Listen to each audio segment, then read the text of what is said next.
మీరే ఇప్పుడు latest election జరుగుతుంది. ఇప్పుడు మళ్ళీ మాకు ఓటేయండి అని బీఆర్ఎస్ అడుగుతుంది. అసలు అంటే ఏ మాత్రం కూడా మొహమాటం కానీ అసలు సమాజం ఏమనుకుంటుంది మనం ఇంత బరితెగించి మాట్లాడడం వల్ల? ఇది ఏమైనా సమాజం ఆమోదిస్తుందా? అమరాన్ని ఎప్పుడో సామెత చెప్తుండే, బరితెగించిన కోడి అంట బజార్లోకి వచ్చి గుడ్డు పెట్టిందంట. గట్లున్నది బీఆర్ఎస్ వాళ్ళ వ్యవహారం. ఇద్దరు హరీష్ రావు గారు, కేటీఆర్ గారు ప్రతి మున్సిపాలిటీ తిరిగి మాకు ఓటేయండి అని అడిగితే బరితెగించిన కోడి బజార్లోకి వచ్చి గాడిద గుడ్డు పెట్టినట్టు ఉంది. వీళ్ళు అడిగే విధానం, వీళ్ళు చెప్పే మాటలు. మీరు లేనిది ఏదన్నా ఉంటే ఇప్పుడు మీకు కొత్తగా ఇస్తే మీరు ఏదైనా చేస్తారని అనుకోవచ్చు. 20 లక్షల కోట్ల రూపాయలు మీకు ఇస్తే పేదోళ్ళకి ఇండ్లు కట్టించిండ్రా? ఇండ్ల సంగతి చాలా దూరం, అసలు రేషన్ కార్డులు అన్ని ఇచ్చిండ్రా? సన్న బియ్యం ఇవ్వాలని వెనకటి చెప్పిండు కేసీఆర్ గారు.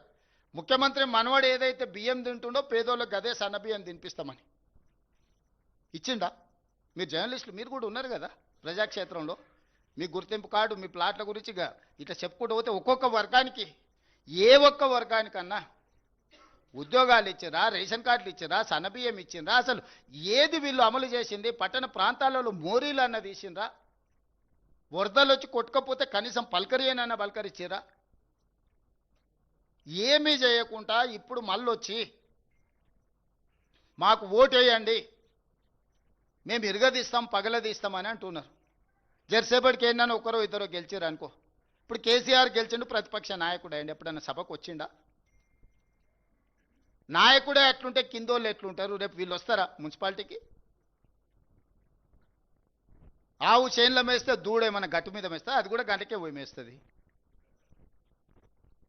25 నెలలో 26 నెలలు అయింది. జీతభత్యాలు తీసుకుంటుండు, ప్రతిపక్ష హోదా తీసుకున్నాడు, క్యాబినెట్ ర్యాంక్ పవర్ ఎంజాయ్ చేస్తున్నాడు, ప్రభుత్వం నుంచి అన్ని వసతులు పొందుతున్నాడు. ఒక్కసారి కూడా సభకు రాలే. ఒక సమస్య మీద చంద్రశేఖరరావు గారు ప్రతిపక్ష నాయకుడిగా పని చెయ్యలేదు.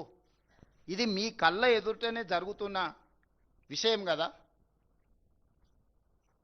మిగతా వాళ్ళు వచ్చినా కూడా సభను ఎట్లా నడవకుండా అడ్డుకోవాలనే ప్రయత్నం చేస్తుంది తప్ప సభలు ఏమన్నా విషయాలు ప్రస్తావించరా? ఇన్నిసార్లు శాసనసభ జరిగితే రేపు మున్సిపాలిటీలో అప్పితప్పి ఆడొగరు ఈడొగరు ఎవరైనా కౌన్సిలర్లు కార్పొరేటర్లు గెలిస్తే వీళ్ళు ఆ మున్సిపాలిటీలలో జరిగే అభివృద్ధికి వీళ్ళు సహకరిస్తారా? బీఆర్ఎస్కి అసలు అర్హత ఉన్నదా ఓటు అడగడానికి? 23లో అధికారం పోయి 24 పార్లమెంటులో గుండుసున్న వచ్చి 25లో సర్పంచ్ ఎన్నికలలో చావు తప్పి కన్నులొట్టబోయి ఈ పరిస్థితిలో అహంకారం, విషము, విద్వేషపూరితమైన ప్రసంగాలు, రెచ్చగొట్టే మాటలు స్థాయికి మరిచి చూస్తుంటే మా ఈగల్ టీంకు చెప్పాల్సి వచ్చేటట్టుంది. నార్కోటిక్ ఎనాలిసిస్ ఏదన్నా గంజాయి కానీ, కొకైన్ కానీ, హెరాయిన్ కానీ ఏమైనా కొట్టి మాట్లాడుతున్నారా వీళ్ళ మాటలు చూస్తుంటే అని. ఎందుకంటే హోష్లో లేకుండా ఉన్నోడు అట్లాంటి మాటలు మాట్లాడతాడు. హోష్లో ఉన్నోడు, ఈ సమాజం పట్ల బాధ్యత ఉన్నోడు, పెద్ద పెద్ద చదువులు చదువుకున్నా అనుకునేటోడు మాట్లాడే మాటలేనా? ఇలాంటి వాళ్ళకి ఈరోజు ఓటేయమని అడిగితే వాళ్ళు అడుగుతారు. ఎందుకంటే వాళ్ళకి దోపిడీ అలవాటు పడ్డది. ఏ రూపాయి కూడా ఇసుక వదలే, గాలి వదలే, నీరు వదలే, ఇండ్లు వదలే, ఏది వదలే.